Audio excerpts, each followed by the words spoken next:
മഹാരാഷ്ട്രയിൽ ഒരു കാലത്ത് കിരീടം വെക്കാത്ത നേതാവായിരുന്നു ശരത് പവാർ എന്നുള്ളത് നമുക്കെല്ലാം അറിയാം. അദ്ദേഹത്തിൻ്റെ നെവ്യൂ ആയിട്ടുള്ള അല്ലെങ്കിൽ അജിത് പവാറിനെയും നമുക്കറിയാം. അജിത് പവാർ കഴിഞ്ഞ ജാനുവരി 28 ഒരു പ്ലെയിൻ ക്രാഷിൽ കൊല്ലപ്പെട്ടു എന്നുള്ളത് നിങ്ങൾക്കെല്ലാവർക്കും അറിയാം. ഞാനടക്കം അതിനെക്കുറിച്ച് നിരവധി വീഡിയോകൾ ചെയ്തതാണ്, അല്ലെങ്കിലും എല്ലാ മാധ്യമങ്ങളിലും വന്നതാണ്. അപ്പോൾ തൻ്റെ ഏതാണ്ട് 66-67 വയസ്സിൽ ഒരു അകാലമായിട്ടുള്ള വിയോഗമാണ് ഉണ്ടായിട്ടുള്ളത്. രാഷ്ട്രീയക്കാരെ സംബന്ധിച്ചിടത്തോളം അത്തരം പ്രായമൊന്നും ഒരു പ്രധാനപ്പെട്ട വിഷയമല്ല. കാരണം അദ്ദേഹത്തിൻ്റെ അമ്മാവനായിട്ടുള്ള ശരത് പവാർ തന്നെ ഏതാണ്ട് 85 വയസ്സ് വരെ ഇപ്പോൾ ജീവിച്ചിരിക്കുകയാണ് ചെയ്യുന്നത്. അപ്പോൾ അദ്ദേഹം ഈ അജിത് പവാർ എന്ന് പറയുന്ന ഒരാൾ അദ്ദേഹം NCPയെ പിളർത്തുകയും യഥാർത്ഥ NCP എന്ന് പറയുന്ന NCP, അതായത് NCPയുടെ ചിഹ്നവും പേരുമൊക്കെ അദ്ദേഹത്തിനാണ് കിട്ടിയത്.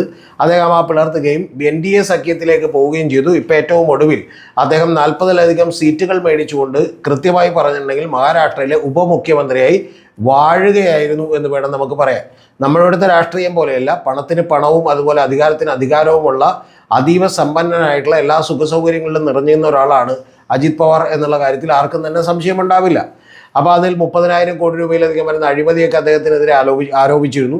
പക്ഷേ NDAയിലേക്ക് പോയപ്പോൾ അതൊക്കെ ഇല്ലാതായതുമൊക്കെ നമുക്കറിയാം. ഈ പിളർപ്പ് പോലും അത്ര കൃത്യമായിരുന്നില്ല. കാരണം ഇത് അജിത് പവാറും ശരത് പവാറൊക്കെ തമ്മിലുള്ള ഒരു അഡ്ജസ്റ്റ്മെൻ്റ് ആണെന്നാണ് പറഞ്ഞിരുന്നത്. പക്ഷേ ഈ അപകടം നടന്നതിന് ശേഷം ഇത് അട്ടിമറിയാണോ എന്ന് പറയുന്ന സംശയമൊക്കെ ചില കോണുകളിൽ നിന്ന് ചിലരൊക്കെ ഉയർത്തിയിരുന്നു. പക്ഷേ പ്രധാനപ്പെട്ട നേതാക്കൾ ശരത് പവാറോ മറ്റാരെങ്കിലും തന്നെ ഉയർത്തിയില്ല. പക്ഷേ ഇതുമായി ബന്ധപ്പെട്ട് നമ്മൾ ഞെട്ടിക്കുന്ന ഒരു പത്രസമ്മേളനം ഈ കഴിഞ്ഞ 10-ാം തീയതി, അതായത് യശ്വന്ത് ചവാൻ സെൻറ്ററിൽ വെച്ചിട്ട് നടന്നിരുന്നു. അത് NCP SP ലീഡറായിട്ടുള്ള, അതായത് ശരത് പവാർ വിഭാഗത്തിൻ്റെ NCP ലീഡറായിട്ടുള്ള ശരത് പവാറിൻ്റെ കുടുംബാംഗം തന്നെയായിട്ടുള്ള, യഥാർത്ഥത്തിൽ ഈ കൊല്ലപ്പെട്ട അജിത് പവാറിൻ്റെ നെവ്യൂ തന്നെയായിട്ടുള്ള രോഹിത് പവാറാണ് അത്തരത്തിൽ 1 മണിക്കൂറും 55 മിനിറ്റും നീണ്ട ഒരു പത്രസമ്മേളനം നടത്തിയത്.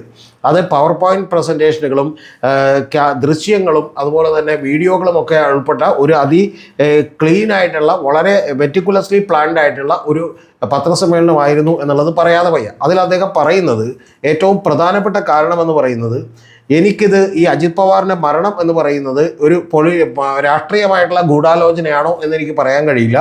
പക്ഷേ ഒരു പ്രധാനപ്പെട്ട കാര്യമുള്ളത്, ഇത് ഗൂഢാലോചനയാണ് എന്നുള്ളതിൽ എനിക്ക് ഉറപ്പുണ്ട് എന്നാണ് പറയുന്നത്. എന്ന് പറഞ്ഞാൽ ഗൂഢാലോചനയിൽ രാഷ്ട്രീയക്കാരെങ്കിലും ഉൾപ്പെട്ടിട്ടുണ്ടോ എന്ന് മാത്രമേ അദ്ദേഹത്തിന് സംശയമുള്ളൂ. പക്ഷേ ഇതൊരു കൊലപാതകമാണെന്ന്, ആ കൊലപാതകത്തിന് പിന്നിൽ വലിയ ഗൂഢാലോചനയുണ്ട് എന്നുമാണ് പറയുന്നത്. ഇത് കേൾക്കുമ്പോൾ നിങ്ങൾ ഓരോരുത്തരും ആലോചിക്കണം. ഇദ്ദേഹത്തിൻ്റെ ഭാര്യ സുനേത്ര പവാർ ഇന്നവിടെ യഥാർത്ഥത്തിൽ ഉപമുഖ്യമന്ത്രിയായിട്ടിരിക്കുകയാണ് മഹാരാഷ്ട്രയിൽ. കൂടാതെ ജയും പ്രാത്തും എന്ന് പറയുന്ന അദ്ദേഹത്തിൻ്റെ 2 മക്കൾക്കൊന്നും ഈ ആരോപണമില്ല എന്നുള്ളത് കൂടി നിങ്ങൾ അറിയണം. ഈ പറയുന്ന NCP SP ലീഡറായിട്ടുള്ള ഇദ്ദേഹത്തിൻ്റെ നെവ്യൂ ആയിട്ടുള്ള രോഹിത് പവാർ, അദ്ദേഹം ഇപ്പോൾ MLA ആണ്. ആ MLA ആണ് ഇത്തരത്തിലുള്ളൊരു പവർ പോയിന്റ് പ്രസൻറ്റേഷൻ നടത്തിയിട്ടുള്ളത്. ഇനി അടുത്ത പോയിന്റ് അദ്ദേഹം പറയുന്നത്, സീനിയർ ആയിട്ടുള്ള പാർട്ടി ലീഡേഴ്സിന് ഈ ഇൻസിഡൻറ്റും അതിൻ്റെ ഇൻവെസ്റ്റിഗേഷനിലൊന്നും ഒരു ഇമ്പോർട്ടൻ്റ് ആണ്, പ്രാധാന്യമുള്ളതാണെന്ന് അവർ കരുതുന്നില്ല. പകരം അവരെ സംബന്ധിച്ചിടത്തോളം ഏറ്റവും പ്രധാനപ്പെട്ട കാര്യമെന്ന് പറയുന്നത് അവരുടെ അധികാരവും ആ അധികാരത്തിലെ പൊസിഷനും ഒക്കെ എങ്ങനെ നിലനിർത്തും എന്നുള്ളത് മാത്രമാണ് എന്നുള്ളതാണ് അദ്ദേഹം പറയുന്നത്. അതീവ ഗുരുതരമായിട്ടുള്ള ആരോപണമാണ് എന്നുള്ളത് കേൾക്കുമ്പോൾ തന്നെയൊക്കെ നിങ്ങൾക്കറിയാലോ. എന്ന് പറഞ്ഞാൽ ഏത് കുടുംബത്തിൽ നിന്നാണെന്ന് കൂടി നിങ്ങൾ ആലോചിക്കണം. ശരത് പവാറിൻ്റെ വലിയ കുടുംബത്തിൽ നിന്നാണ്. അതിലെല്ലാവരും തന്നെ ഇത്തരത്തിൽ വലിയ അധികാര സ്ഥാനങ്ങളിലുള്ളവരാണ്, പണമുള്ളവരാണ്, സമ്പന്നരാണ്, മഹാരാഷ്ട്രയിൽ വലിയ വലിയ സ്വാധീനമുള്ളവരാണ്, ഇന്ത്യൻ രാഷ്ട്രീയത്തിലൊക്കെ സ്വാധീനമുള്ളവരാണ്. അപ്പോൾ അതിൽ അദ്ദേഹം പറയുന്ന അടുത്ത പ്രധാനപ്പെട്ട കാര്യം, ഇത് ഈ അജിത് പവാർ ബൈ കാറാണ്, അതായത് പൂനെയിൽ നിന്ന് ബാരാമതിയിലേക്കും അതുപോലെ മുംബൈയിൽ നിന്ന് പൂനെയിലേക്ക് ബാരാമതിയിലേക്കും ഒക്കെ പോകാൻ തീരുമാനിച്ചിരുന്നത് ഒരു കാറിൽ പോകാനാണ് അദ്ദേഹം തീരുമാനിച്ചിരുന്നത്. പക്ഷെ അത് മനഃപൂർവ്വം ഡിലേ ആക്കി താമസിപ്പിച്ചു എന്നുള്ളതാണ് പറയുന്നത്. ആ താമസിപ്പിച്ചതിൻ്റെ പിന്നിലുള്ള കാര്യമെന്ന് പറയുന്നത് വിദർഭയിൽ നിന്നുള്ള ഒരു NCP ലീഡർ തന്നെ കൊണ്ടുവന്നിട്ടുള്ള ഒരു ഫയൽ ഒപ്പിടാൻ ആവശ്യമുണ്ട് എന്ന് പറഞ്ഞുകൊണ്ട് ഇദ്ദേഹത്തെ വെയിറ്റ് ചെയ്യിപ്പിച്ചു. അങ്ങനെ വെയിറ്റ് ചെയ്തപ്പോൾ യഥാർത്ഥത്തിൽ ഒരു കൺഫേം ചെയ്തു ഇദ്ദേഹം ഡിലേ ആകുമെന്ന്. ഈ ഫയൽ ഒപ്പിടേണ്ട അനിവാര്യത എന്തായിരുന്നു, എന്തിനായിരുന്നു ഇത്രമാത്രം തിരക്ക് ആ ഫയൽ ഒപ്പിടാൻ എന്നുള്ളതാണ് യഥാർത്ഥത്തിൽ ഇദ്ദേഹം അടുത്തതായി ചോദിക്കുന്ന ഒരു കാര്യമെന്ന് പറയുന്നത്. കൂടാതെ ഇദ്ദേഹം പറയുന്നത്, ഇതിന് ശേഷം എന്താണെങ്കിലും ബൈ കാർ അദ്ദേഹത്തിന്, ബൈ റോഡ് അദ്ദേഹത്തിന് എത്താൻ കഴിയില്ല ആ സ്ഥലത്ത് എന്ന് മനസ്സിലാക്കിയതിന് ശേഷം യഥാർത്ഥത്തിൽ അദ്ദേഹം പിന്നെ വിമാനത്തിൽ പോകാൻ തീരുമാനിക്കുകയാണ് അദ്ദേഹത്തിന് ഇഷ്ടമില്ലെങ്കിൽ കൂടി എന്നാണ് പറയുന്നത്. ഇതിൻ്റെ പ്രധാനപ്പെട്ട കാര്യം എന്ന് പറയുന്നത് അദ്ദേഹവുമായി ബന്ധപ്പെട്ട് വളരെ അടുപ്പമുള്ള പലരോടും ഞാൻ സംസാരിച്ചപ്പോൾ അദ്ദേഹം കൃത്യനിഷ്ഠയുടെ കാര്യത്തിൽ വളരെ കൃത്യത പാലിക്കുന്ന ഒരാളായിരുന്നു. സമയത്തിൻ്റെ കാര്യത്തിൽ വളരെ കൃത്യത പാലിക്കുന്ന ഒരാളായിരുന്നു. അദ്ദേഹം വളരെ ഹാർഡ് വർക്കിംഗ് ആയിട്ടുള്ള ഒരു മനുഷ്യരായിരുന്നു.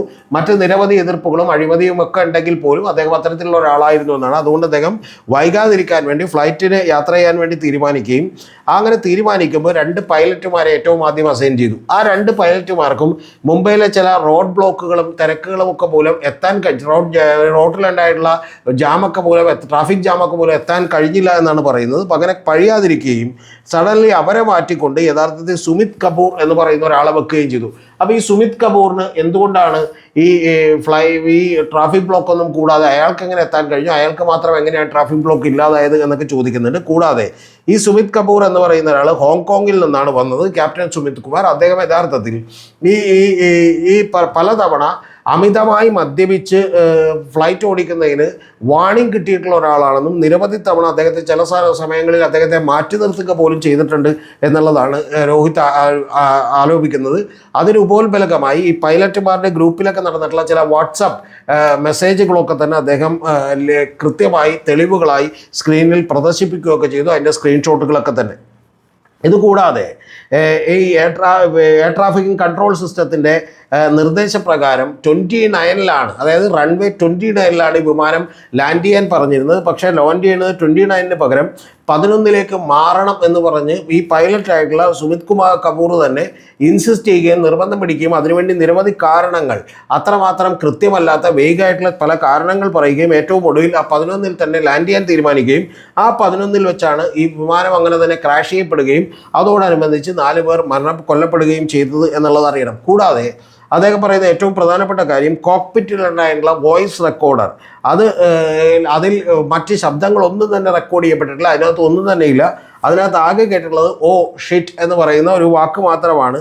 മറ്റൊന്നും തന്നെ അതിനകത്ത് ഉണ്ടായില്ല എന്നുള്ളത് അത്ഭുതപ്പെടുന്ന ഒരു കാര്യമാണ് എന്നുള്ളതാണ് നമ്മുടെ രോഹിത് പവാർ പറയുന്നത്. കൂടാതെ രോഹിത് പവാർ പറഞ്ഞിട്ടുള്ളത്, ഈ രോഹിത് പവാർ എന്ന് പറയുന്നത് തന്നെ ശരത് പവാറിൻ്റെ സഹോദരൻ്റെ മകനാണ് ഈ രോഹിത് പവാർ എന്ന് പറയുന്നത്. അപ്പോൾ അദ്ദേഹം പറയുന്നത് ജനുവരി 28, 2026 ഉണ്ടായിട്ടുള്ള ഈ അപകടം അതൊരു വെറും അപകടമല്ലെന്നും വലിയ അട്ടിമറിയാണെന്നും മനഃപൂർവ്വമായിട്ടുള്ള ഗൂഢാലോചന അതിൻ്റെ പിന്നിലുണ്ട് എന്നുമാണ് പറയുന്നത്. പക്ഷേ ഇതൊക്കെ പറയുമ്പോഴും നമുക്കറിയാം, ഉപമുഖ്യമന്ത്രിയായിട്ടുള്ള അജിത് പവാറിനെ അങ്ങനെ ആരെങ്കിലും ഈ പറഞ്ഞ പോലെ അപായപ്പെടുത്താൻ തീരുമാനിച്ചിട്ടുണ്ടെങ്കിൽ അവരെത്തരത്തിലുള്ള ആളുകളായിരിക്കും, എത്രത്തോളം ധൈര്യമുള്ള ആളുകളായിരിക്കും എന്നൊക്കെ നമ്മൾ മനസ്സിലാക്കണം. കാരണം മുംബൈയിലെ ആളുകൾ, രാഷ്ട്രീയക്കാർ എന്ന് പറഞ്ഞാൽ സാധാരണ രാഷ്ട്രീയക്കാരല്ല, അവർ അണ്ടർവേൾഡുമായും അതുപോലെ നിരവധി പറഞ്ഞ പോലെ ആളുകളുമായിട്ടൊക്കെ ബന്ധപ്പെടുന്ന ഒരാളുകളാണ്. അജിത് പവാറിൻ്റെ കേസിൽ തന്നെ നമുക്കറിയാം, അഞ്ജന കൃഷ്ണ എന്ന് പറയുന്ന ഒരാളെ ഒരു ലോക്കലായിട്ടുള്ള ഒരു ഖനി, അതായത് ഖനനമൊക്കെ നടത്തുന്ന ഒരാൾ പോലും അവിടെ നിന്ന് ഫോൺ മേടിച്ച് ഇദ്ദേഹം ഭീഷണിപ്പെടുത്തുന്നതൊക്കെ നമ്മൾ കേട്ടു. അങ്ങനെ നിരവധി ഈ പറയുന്ന പോലെ ഇല്ലിസിറ്റ് ഡീലിങ്ങുള്ള ആളുകളൊക്കെ ആയിട്ട് വലിയ ബന്ധമുള്ള, വലിയ തോതിൽ പണമുള്ള, വലിയ തോതിൽ അധികാരമുള്ള ഒരു ഫാമിലിയിൽ നിന്നാണ് അജിത് പവാർ എന്നുള്ളത് മറന്നു പോകരുത്. അത്തരത്തിലുള്ള ഒരാളെ ആരെങ്കിലും ഇല്ലാതാക്കണമെന്ന് ആഗ്രഹിച്ചിട്ടുണ്ടെങ്കിൽ അവരെത്രത്തോളം കരുത്തരായിരിക്കുമെന്നുള്ളത് നമ്മൾ ഊഹിക്കണം. ശരത് പവാറോ അല്ലെങ്കിൽ അദ്ദേഹത്തിൻ്റെ ഭാര്യയായിട്ടുള്ള സുനേത്ര പവാറോ ജയും പ്രാത്തും പോലെയുള്ള ആളുകളോ അവരുടെ മക്കളോ പോലും ഇത്തരത്തിലുള്ള ഒരു ആരോപണം ഉന്നയിച്ചിട്ടില്ല, ഇത് ടേക്കപ്പ് ചെയ്തിട്ടില്ല. പക്ഷേ രോഹിത് പവാർ മാത്രമാണ് മുന്നോട്ട് വന്നിട്ടുള്ളത്. അദ്ദേഹം പറയുന്നത് മറ്റുള്ളവർക്കൊക്കെ അവരുടെ പവറും അതുപോലെ അധികാരവും പൊസിഷനും ഒക്കെ നിലനിർത്താനുള്ള ഓട്ടത്തിലാണ്, അവരൊന്നും ഇതൊന്നും ശ്രദ്ധിക്കുന്നില്ല, അന്വേഷണമൊന്നും ഗൗരവത്തിലെടുക്കുന്നില്ല എന്നാണ്. അതുകൊണ്ട് ഇതിൻ്റെ ബാക്കിയുള്ള കാര്യങ്ങൾ പുറത്തു വരുമോ ഇല്ലയോ എന്ന് പറയാൻ ഞാൻ ആളല്ല. പക്ഷേ എന്താണെങ്കിലും ഇദ്ദേഹം പറയുന്നതിൽ ചില ലോജിക്കലി ചില കൺവിൻസിംഗ് ആയിട്ടുള്ള പോയിന്റുകളാണ് എന്ന് മാത്രമാണ് എനിക്ക് പ്രേക്ഷകരോട് പറയാനുള്ളത്. അത് ഞെട്ടിപ്പിക്കുന്ന ഒരു യാഥാർത്ഥ്യം കൂടിയാണ്. 66 വയസ്സുള്ള സുഖലോലുപതയിൽ വളർന്നു വന്ന, അധികാരവും രാഷ്ട്രീയവും ഒക്കെ വെട്ടിപ്പിടിച്ച, അതിലൂടെ നിരവധി കോടികൾ സമ്പാദിച്ച അജിത് പവാറിന് പോലും മരണം ഈ പറയുന്ന പോലെ വലിയ ദുരന്തമായി വന്ന് ഭവിച്ചിരിക്കുന്നു എന്നുള്ളതാണ് നമുക്കിതിലൂടെ മനസ്സിലാക്കാൻ കഴിയുന്ന കാര്യം.